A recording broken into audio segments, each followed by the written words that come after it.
If you're shopping for a battery for your home or business, make sure you get these questions answered first.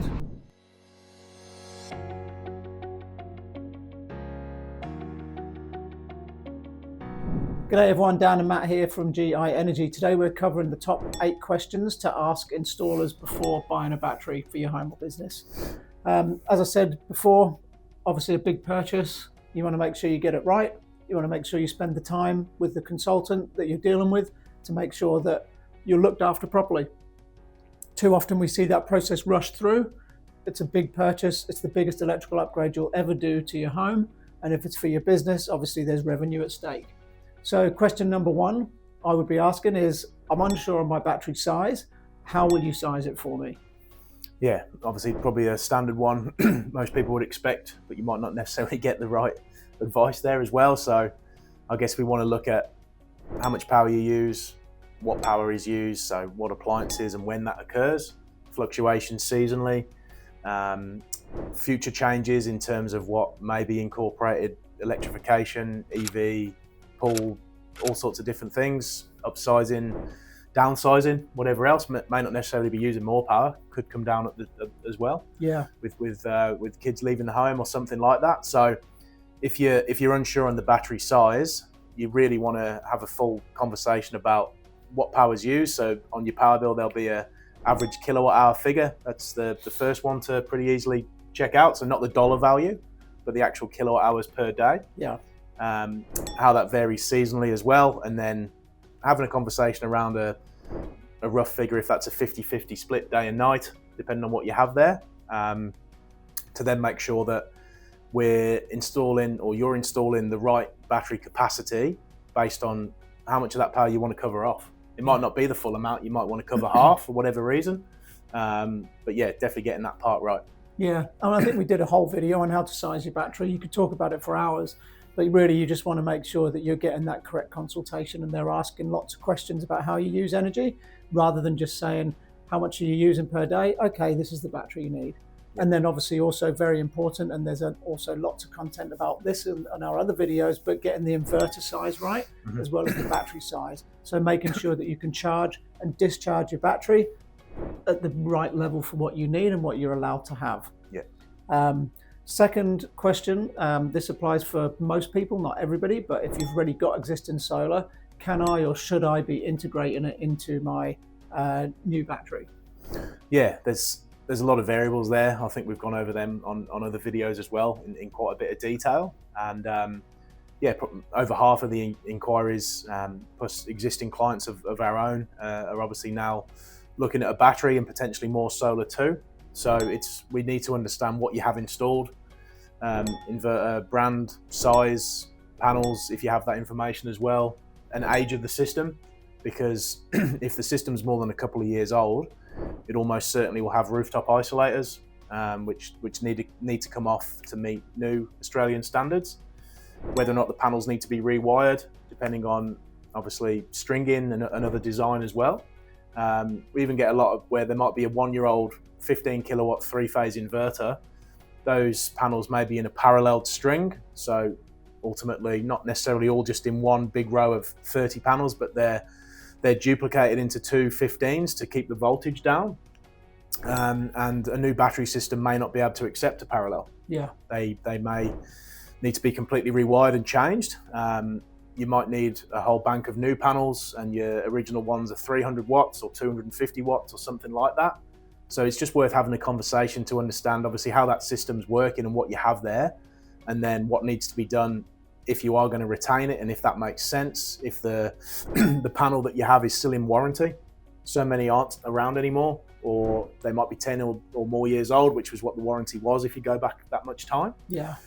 Because we don't want to rewire a 12, 13-year-old 220 watt panel that in 2 years' time is at end of life, because then you're doing the exercise again. So it's just worth figuring out what you have, the age, how it's working, and then we can make, obviously, and provide the best advice for it. Yeah, absolutely. Question number 3, should I be using a VPP? Or I guess we should also add a time-based tariff, given my circumstances. A VPP is a virtual power plant, basically a network of battery owners that have all joined together charge and discharge your battery at certain times in order to maximize the benefit. Time-based tariff typically means there's free or very cheap energy during certain windows, which obviously can help maximize the savings there of a battery as well. Identifying this early on and asking that question early on will have some influence on the size of the battery and the rest of the design. Yeah, it will. And it's definitely really important because most people are asking us or telling us, probably more so telling you, that they want to be on amber. Amber's this golden goose at the moment, and it can work brilliantly. Yeah. But there's also some pitfalls there that they're pretty open about themselves, about having the right size battery based on your consumption. So it'll sort of feed back to that original question about how you use power. We did a great video. Say great. Sorry. Great. Feedback was pretty great on. I use OVO, which is a time-based tariff. Dan, you're on a VPP, which is amber.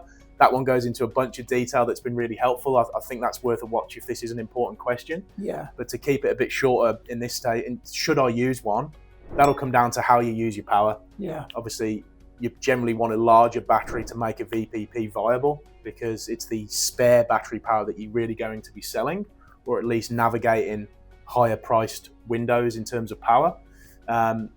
And OVO, as a retailer, or Glowbird, there's a bunch of others. It's like I'm getting paid by OVO on these videos. If you want a referral code, I've got one. But separately, it can work great, but you're still going to have a supply charge. That doesn't bother me. Yeah. I can save $6,000 a year. I'm happy to pay $400 in supply charge. But some people don't want to have that. Yeah. And if that's something that you require, you probably would need to use amber as a VPP, and that will vary seasonally as well. So there's some real benefits by using those things, but you need to understand what that means for your system and how you use your power, and how it integrates to your life probably as well. Yeah, absolutely. Definitely something you should be asking. And then if you're not getting the reverse engineered design process there to suit, then there's something wrong.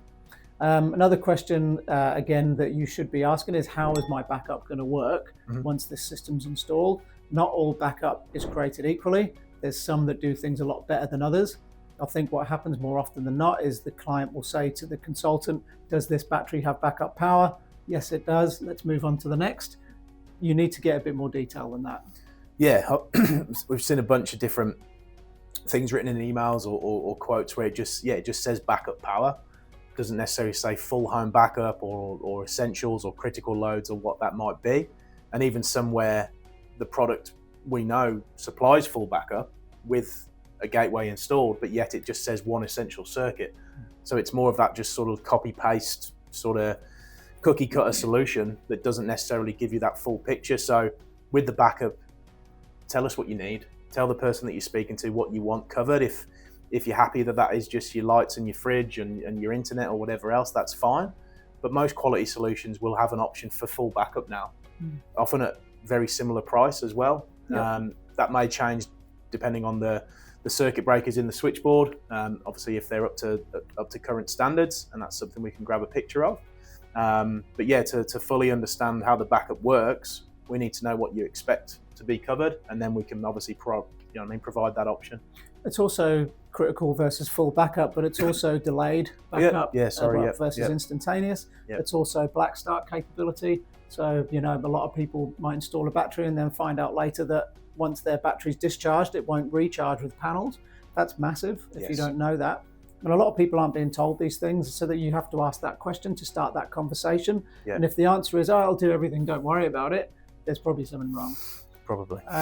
The next one to ask is my existing infrastructure up to date? This doesn't have to be done with someone coming to your house, spending 2 hours there, charging you money to look at stuff.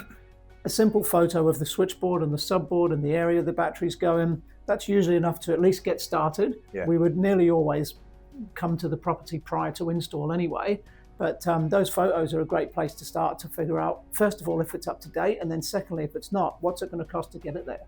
Yeah, exactly. Obviously, if we can get a picture of the switchboard or provide the installer you're speaking to with the circuit breakers that you have there.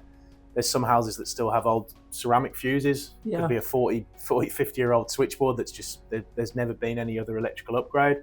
Obviously, everything needs to be brought up to new standards for the system to be compliant. Could be a house that's a couple of years old that just has that previous model that was obviously applicable at that time that it was installed. in some cases as well, if it's a really old home or really old infrastructure, it could be like the consumer mains. It could be something a little bit more that we need to get some more pictures of. But if you're speaking to an experienced installer that knows what they're doing, probably able to twig that quite early on in the conversation to say, okay, or you may not have a photo at the time, but my house was built in 1980, about your time. Then that way you'd be like, okay, has it ever had any upgrades? Not quite. If it had, well, 84 still, you know what I mean? Those circuit breakers still need redoing. True. A lot of them up here do as well now. So there you go. So it's just about obviously having that knowledge and understanding. If you've done this for what feels like forever, you sort of get a feel for that pretty quickly. Yeah. And then we can give you the right info. Yeah, absolutely. And I think one of the an example of that now is with backup. You might not have ceramic fuses, but you might not have up-to-date circuit breakers still, because they obviously need to be brand new almost to meet the standard for backup circuits. So they might not be an issue or unsafe, but in order to then be used on a backup circuit, they need to be updated. That's quite common. Yeah. Something that probably most people don't know. A lot of installers aren't even doing it, are they? So and as I said, it doesn't have to take up hours of your day. Just a photo and a chat with someone who knows what they're doing usually is enough to at least get started. Another question I would ask is how do I automate things or tweak things to get the best out of my savings? We did a video recently and we talked about your situation. I think it was the OVO versus Amber video. And I think we worked out you were saving between $5,000 and $6,000 a year. And with a very small battery by today's standards. And if you weren't doing those things, it probably would have been about half of that. So we don't probably want to go into too much granular detail there, but asking the question of how am I going to make the most of it and getting some sound advice there is a huge difference on how quick you'll get your money back. 100%. Yeah, what in the home that you have can you bring into the system potentially? Hot water, EV charging, pool, aircon, all these other little bits and pieces. Yeah, without banging on about it like the other video. Just those pretty simple things that are quite straightforward, with the right system and the right installer that you can incorporate into it to make obviously the biggest dent in the power bill. Yeah, I mean, as you said, the easy one is hot water or swimming pool, flicking that onto a relay or a smart port or even a timer, and just making it run from your solar and battery. But there's loads of stuff you can do there, so you need to ask that question as well. Another one, I guess, is the location. Where are we going to put the battery, the inverter, and the panels? Battery standards are quite strict in terms of clearances, so you should be asking that question to avoid surprises on the day. Panel one's easy; they go on the roof. There you go. That one's, we can do that one for you. I don't think you need a specialist there. With the battery and the inverter, that may depend upon where your switchboard is. Yeah. So your main switchboard may be the complete other side of the house. Could be right next to it. Obviously that would make the installation a lot easier from that side. It could then be down to obviously where it can go with the regulations away from doors and windows, other plant and equipment, if you've got gas to the home, a bunch of different things. So that comes into that conversation to have about, this is the place I've got in mind, maybe a picture of where it is. Okay, but you've got a window there that opens out, or there's a habitable room there, so it needs sheeting. If it's outside there, it's going to need an awning or some form of cover. So I don't think there's a job we haven't done in that side, and experienced people would obviously know all the variables that you're going to get thrown at you there.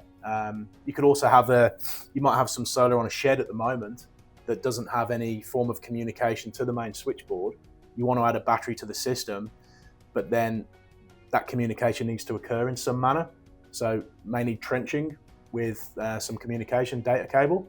So there's so many variables. So it's about understanding, where your switchboard is, what options you've got in terms of spacing to meet requirements, and then where you're comfortable having it as well.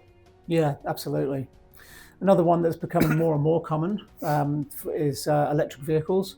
So how are you going to integrate that into the system? Even if you don't have an electric vehicle right now, and even if you're not considering buying one in the next 2 or 3 years, ask this question anyway, because you're probably going to end up with one. Your battery life warranty is 10 years. The life should be longer.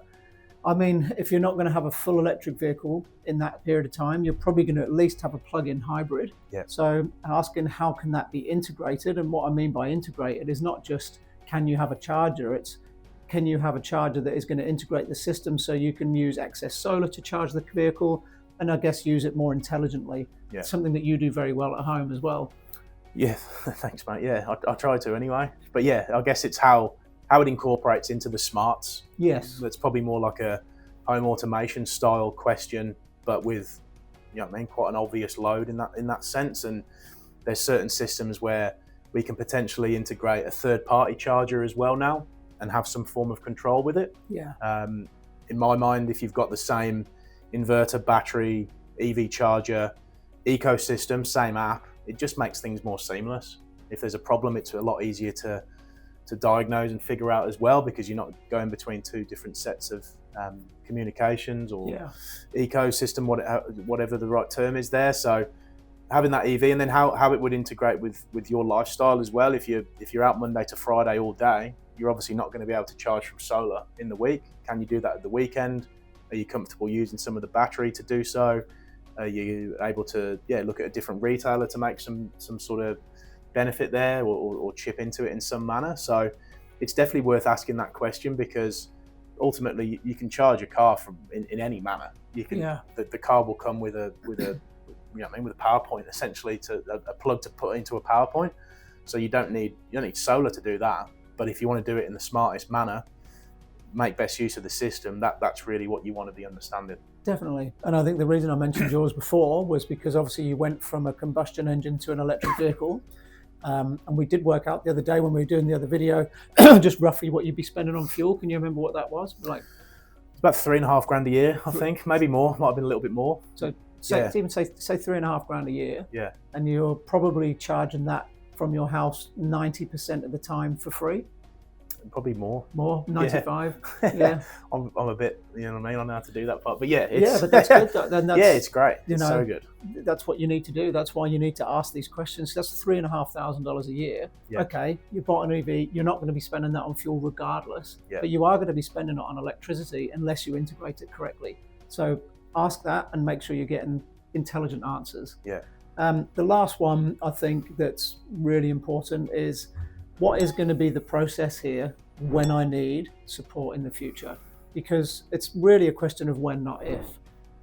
Your installer should be able to answer that very confidently, should be able to give you a very clear process of what will happen if you need support in the future. Unfortunately, it's one of the things that is really lacking in this industry. It's extremely transient. Companies come and go all the time. And even when they are here, unfortunately, feedback we get from people coming to us when they're upgrading a system or something needs repairing and they can't get hold of someone, or the person they can get hold of is not responsive, it's really lacking. So I would be asking that, and I'd be seeking a very confident, comfortable answer for that question. Yeah, I agree completely. I think it's more just, you can tell what's genuine and what isn't there, because it's very easy to just be on the other end of the phone and just say, yeah, we give great aftercare service. Anyone's going to tell you that. Of course they are. Whether you're spending $1,000 or $100,000 on a system, it's just a throwaway comment. I think there it's really the person you're speaking to, you can tell how they answer the question firstly. Yeah. Ask them about some examples of what's happened with the product, you know what I mean? Some of the batteries are reasonably new, like a lot of the brands. So what's happened when a problem's occurred? You've had a panel warranty 10 years ago. What was that process like? Do I call you? Do I call them? What do I do? And look at the reviews, because a lot of them will probably talk about the service and the aftercare support. How do I make changes to my monitoring? I've now jumped on a different retailer, VPP, what do I need to do? Those are the things that are more valuable than anything here, because as you said, your warranty's for 10 years. So that's what you're expecting as an absolute minimum there. Yeah. For your, and more so from the panels. Yeah. So, and things will change in that time. Tech will change, tariffs will change, other bits and pieces will change. So that relationship that you have there is the single most important one for any of this. Yeah, 100%. Couldn't agree more. I think they're the most important ones. Obviously, there's a lot more to it than that. Just getting the right installer is the most important thing. Choosing someone that you're comfortable with, that you feel is honest and ethical, has the runs on the board. Ask them for their ABN, do your due diligence on their insurances, make sure that you're really comfortable with that person and that person is giving you lots of time to consult, to figure out how you're using energy before giving you an off-the-shelf solution that they're giving to everybody else. It should be tailored specifically for you. It's not just GI Energy that does that. Obviously, we are a solar company, but more than this being a sales pitch, we want the videos that we do to be helpful and to increase the quality of everything in the industry. So just make sure that whoever you use, whether that's us or someone else, is taking the time to go through this stuff. And if you ask these questions, by the end of it, you should get a reasonable idea of whether they're going to look after you properly. In the description of the video, we'll put our battery guide link. You can click on that link and download the battery guide that we've put together. It's free of charge. If we've missed anything or if you have any questions, put it in the comments. We'd be more than happy to help if we can. And thank you very much for watching. Thank you.